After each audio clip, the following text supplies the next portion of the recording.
Bonjour à tous. Aujourd'hui, nous sommes dans l'Évangile de Marc, chapitre 13, et nous allons étudier ensemble comment comprendre les temps de la fin.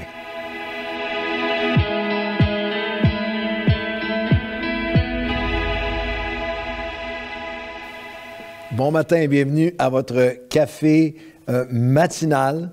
Et nous sommes dans un chapitre fascinant aujourd'hui, chapitre 13 de l'Évangile de Marc. Si vous ne le saviez pas, on traverse les 4 évangiles, on a fait les 28 chapitres, déjà un café dévotionnel par chapitre.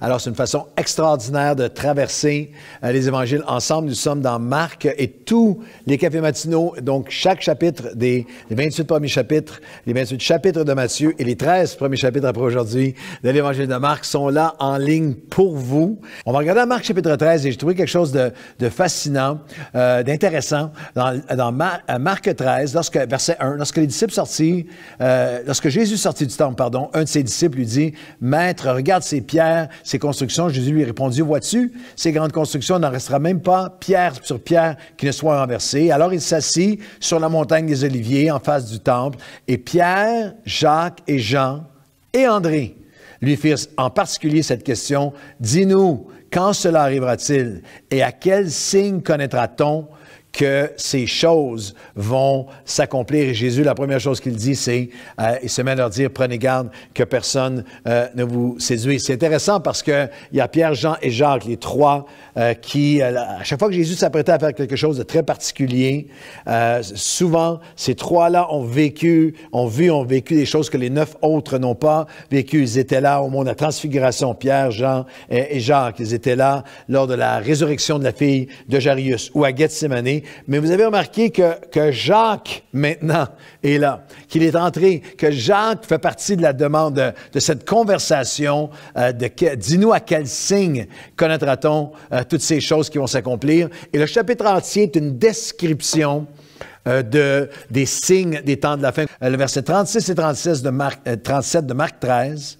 Craignez, afin qu'il ne vous trouve endormi lors de son retour et son arrivée soudaine. Ce que je vous dis, je le dis à tous. Veillez.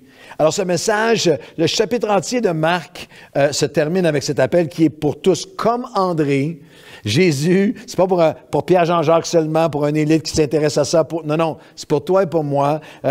Nous appelle comme André à venir écouter, entendre l'enseignement de Jésus sur les temps de la fin. C'est pour toi, c'est pour moi, c'est pour nous tous. C'est tellement important. Et aujourd'hui, on va répondre un peu à la question et essayer de un peu grandir sur quelle est la meilleure façon d'étudier les textes eschatologiques. Les textes prophétiques de Marc chapitre 13 le livre de Daniel, le prophète Daniel ou l'Apocalypse, bien sûr. On va regarder à 2 pensées importantes, 2 étapes importantes aujourd'hui. Les pièges à éviter, les pièges et les erreurs à éviter dans l'interprétation des textes bibliques qui sont eschatologiques et la préparation pour bien entendre ce que l'Esprit et les Écritures veulent nous enseigner. Eschatologie, c'est simplement la science, la portion de la théologie des temps à venir, des temps de la fin. Alors, les pièges à éviter, dans l'Évangile de Marc, chapitre 13, plusieurs fois, il dira: prenez garde à vous-même, que personne ne vous séduise. Soyez sur vos gardes. Le verset 28, instruisez-vous. Alors, je vais vous donner 5 pièges à éviter lorsque vous lisez ou étudiez ou écoutez des messages sur l'Apocalypse ou sur les temps de la fin, les signes de la fin des temps. Le premier piège, première erreur, c'est de faire de chaque événement dans l'actualité présente un signe des temps de la fin. Marc chapitre 13, par exemple, nous parle de guerre, de bruit de guerre, de nation contre nation, de tremblement de terre, de famine, de persécution des chrétiens simultanément. Eh bien, ces signes ont été présents depuis 2000 ans, ont été présents dans chaque siècle de l'histoire. Et dans chaque siècle de l'histoire, depuis 2000 ans, des chrétiens les ont interprétés comme étant leurs signes de la fin. Une clé d'interprétation biblique importante en eschatologie, c'est que Jésus a dit les signes de la fin sont comme les douleurs de l'enfantement d'une femme qui donne naissance, d'un accouchement. Il y a des signes qui ont toujours été présents, mais lorsque nous allons les voir dans l'histoire, lorsque vous allez les voir augmenter en force, comme les douleurs au début, les contractions, les douleurs qui vont augmenter en force, en intensité et en fréquence, en proximité l'une avec l'autre. Les signes prophétiques sont ainsi. Lorsque les gens disent « Ah, des choses qui ont toujours été là, il y a des choses qui ont toujours été là, mais qui s'intensifient. » Il y a aussi des signes qui sont propres aux derniers 50 ans, aux derniers 75 ans, 100 ans de l'histoire humaine qui n'étaient pas là, présents à aucune autre époque. Alors, le premier piège, c'est d'éviter le piège et l'erreur, de faire de chaque événement dans l'actualité, d'essayer de le faire comme un signe absolu pour toi aujourd'hui. La deuxième erreur, c'est de jouer à nommer l'Antéchrist. Et ça, c'est dans toutes les époques, dans l'actualité, c'est lui qui va être l'Antéchrist. Lorsqu'au verset 21 et 22 de Marc 13, ce chapitre sur les temps de la fin, nous lisons, « Si quelqu'un vous dit alors, le Christ est ici, ou il est là, ne le croyez pas parce qu'il va s'élever de faux Christ, de faux prophètes. » Et ce principe s'applique également à ceux qui diront, voici l'Antéchrist, voici c'est lui, voici. Et croyez-moi, pour des chrétiens un peu plus d'expérience que pour moi, avec plus de 40 ans à marcher avec Dieu, chaque décennie des 40 ans que je marche avec Dieu et plus, chaque décennie, il y a des experts prophétiques qui ont nommé des personnages politiques comme étant, c'est lui, sans aucun doute, c'est lui l'Antéchrist, avec beaucoup de véhémence de l'époque de John F. Kennedy avec la blessure à la tête et de Gorbatchev à Reagan, à Kissinger, plus récemment dans les sites Internet chrétiens, Soros ou le président Obama à l'époque, ou Bill Gates ou un autre. Ne tombez pas dans le piège d'essayer de nommer l'Antéchrist. Jésus avertit, il va y avoir de faux Christ, puis lorsqu'on vous dit le Christ est là, et je crois que le principe s'applique, l'Antéchrist, c'est lui où que tu le nommes, tu es dans la catégorie, tu es dans la zone où tu ne dois même pas, ne savons même pas à quelle époque cela va prendre place. Parce que pour ce qui est du jour et de l'heure, personne ne le sait, ni les anges du ciel, ni le Fils, ni même le Père seul. Ne tombez pas dans le panneau d'essayer de nommer l'Antéchrist. Troisième piège, l'erreur de négliger l'auditoire original. C'est important. Il y a des prophéties que des gens essayent d'appliquer à aujourd'hui, de l'Ancien Testament, qui se sont accomplies à différentes époques. Et il y a aussi des prophéties qui sont à accomplissement progressif. Et il y a aussi des prophéties qui sont déjà accomplies. Dans Marc 13, par exemple, ce qui a provoqué la question, c'est le verset 1 et 2 qu'on a lu. Jésus sorti du temple et un de ses disciples lui dit, « Maître, regarde quelle pierre et quelle construction parlant du temple. » Jésus lui répondit, « Vois-tu ces grandes constructions? Il ne restera pas pierre qu'elle soit renversée. » Il y avait des prophéties, Jésus est en train d'annoncer une prophétie, certaines prophéties de l'Ancien Testament, du Nouveau Testament, et même des enseignements de Jésus ont eu et ont leur accomplissement, même à l'époque de Jésus, dans les 70 ans qui ont suivi les évangiles, et non au 21e siècle. On parle ici, par exemple, du temps de destruction du temple de Jérusalem en l'an 70 après Jésus-Christ, sous le règne de Titus. Ce n'était pas des prophéties pour le 21e siècle. Alors, il y a un besoin de se rappeler, j'aime beaucoup cette parole de C.S. Lewis qui adresse l'erreur, le piège de date précise ou le piège d'oublier l'auditoire original. C.S. Lewis a dit, précisément parce que nous ne pouvons pas prédire le moment exact, nous devons être prêts à tout moment. Et ça amène au troisième, l'erreur suivante. La quatrième erreur, c'est l'erreur, le piège des dates précises sur le retour de Christ. À chaque époque. Encore, il y a quelques années, j'étais assis avec un chrétien que j'estime énormément et qui avait vu des douzaines d'heures à la télé d'un prédicateur qui prédisait, c'était pour l'an, je pense que c'était 2018 ou 2019, et après un certain nombre d'années, à différentes décennies, lorsque j'étais jeune chrétien, le best-seller en 1988 était les 88 raisons pourquoi Jésus revient en 88. Et croyez-moi que les ventes ont beaucoup baissé de ce livre en 89.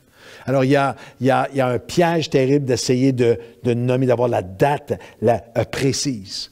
Jésus, 5 fois dans l'Évangile de Matthieu, dira, personne ne connaît. Vous ne connaîtrez pas, c'est pas à vous de connaître les dates. Vous avez à vivre et à être prêt aujourd'hui. Et la 5e piège, c'est le piège d'une surestimation d'une nation se plaçant au cœur de la prophétie.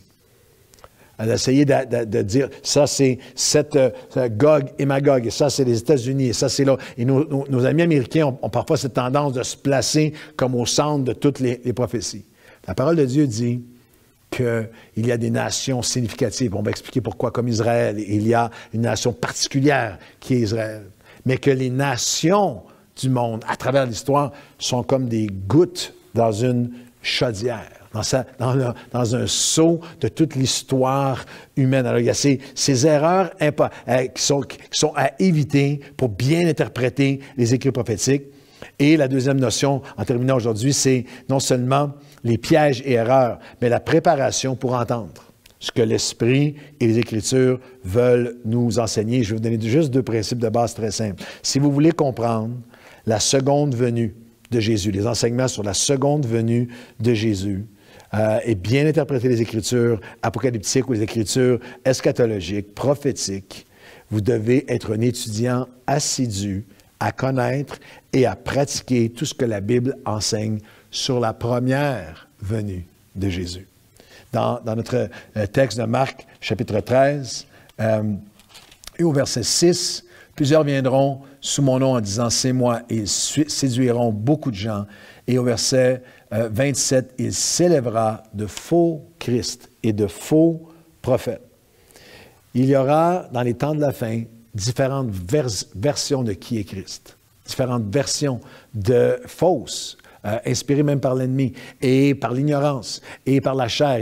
Il y aura différentes versions de faux Christ. Il y aura aussi des chrétiens qui seront focalisés sur toutes sortes de signes de la fin, mais ignorent le message de la première venue de Christ, tellement absorbés, obsédés par la seconde venue, qu'ils ne connaissent même pas le message de la première venue, qu'ils ignorent le message fondamental de Christ à sa première venue. Il y a plein de chrétiens en ce moment qui sont focalisés sur les temps de la fin et qui n'agissent même pas comme des chrétiens, qui ignorent, méprisent et sont non seulement en confusion, mais en contradiction avec certains des enseignements les plus fondamentaux de la première venue de Jésus. Aime Dieu, aime ton prochain, aime l'Église, aime les pauvres.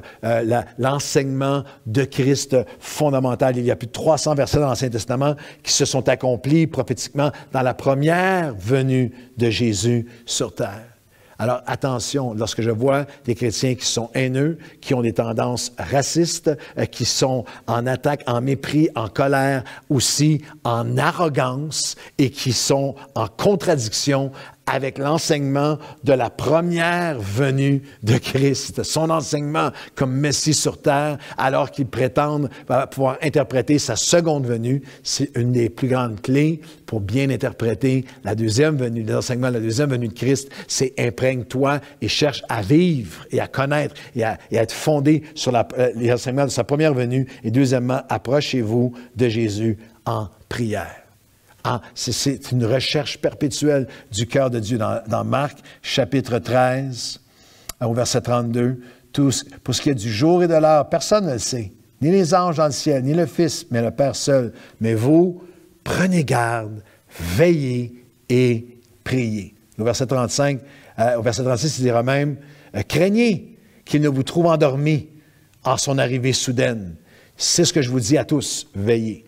Nous ne sommes pas appelés à craindre les signes des temps, à craindre les événements de la fin. Nous avons la victoire, chaque événement nous rapproche d'être réunis avec notre Seigneur, notre Sauveur. Nous ne sommes pas appelés à craindre les signes des temps de la fin. Nous sommes appelés par Jésus, avertis à craindre d'être endormis spirituellement dans les temps de la fin. Et nous avons besoin de nous rappeler que c'est lorsque Daniel recherchait la face de Dieu, en prière, en jeûne et en prière, que les sceaux lui ont été ouverts, le panorama prophétique. Que Jean, sur l'île de Patmos, je servais avec persévérance, mais j'étais dans l'esprit le jour du Seigneur, lorsque la révélation s'est ouverte. Nous ne sommes pas appelés de craindre les temps de la fin, mais de craindre d'être endormis spirituellement lorsque les temps de la fin seront sur nous. Proverbe 2, chapitre 2 à 5, si tu rends ton oreille attentive à la sagesse et si tu inclines ton cœur vers la connaissance, si tu la cherches et la poursuis comme un trésor, alors tu comprendras la crainte de l'Éternel et tu trouveras la connaissance de Dieu. Seigneur, aujourd'hui, nous savons, nous croyons que nous vivons dans les temps de la fin, des temps de la fin. Et nous te demandons de nous aider aujourd'hui, de revenir, d'éviter tous ces pièges, tout ce qui nous éloignerait de ton cœur. Au cœur de Marc 13, il y a, et cet évangile du royaume sera prêché à toutes les nations. C'est notre focus, c'est notre foi, c'est ce à quoi tu nous appelles. Et pour chacun d'entre nous, aujourd'hui, Seigneur, c'est en cherchant à vivre et à connaître tout et à marcher dans l'enseignement et l'exemple de ta première venue, que nous étudions avec des cœurs humbles tous ces textes de ta deuxième venue. Et Seigneur, nous ne craignons rien de ces signes de la fin. Ce que nous craignons dans un sens de crainte de Dieu, dans un sens de respect et de révérence, c'est que nous ne voulons pas être endormis spirituellement pour ton retour. Nous voulons être prêts pour ton retour, prendre garde, ne pas être séduits, mais marcher tout près de toi et gagner des âmes pour toi. Alors aujourd'hui, merci, mon Dieu, nous nous offrons à toi, au nom de Jésus. Amen et amen. Bonne journée à tous.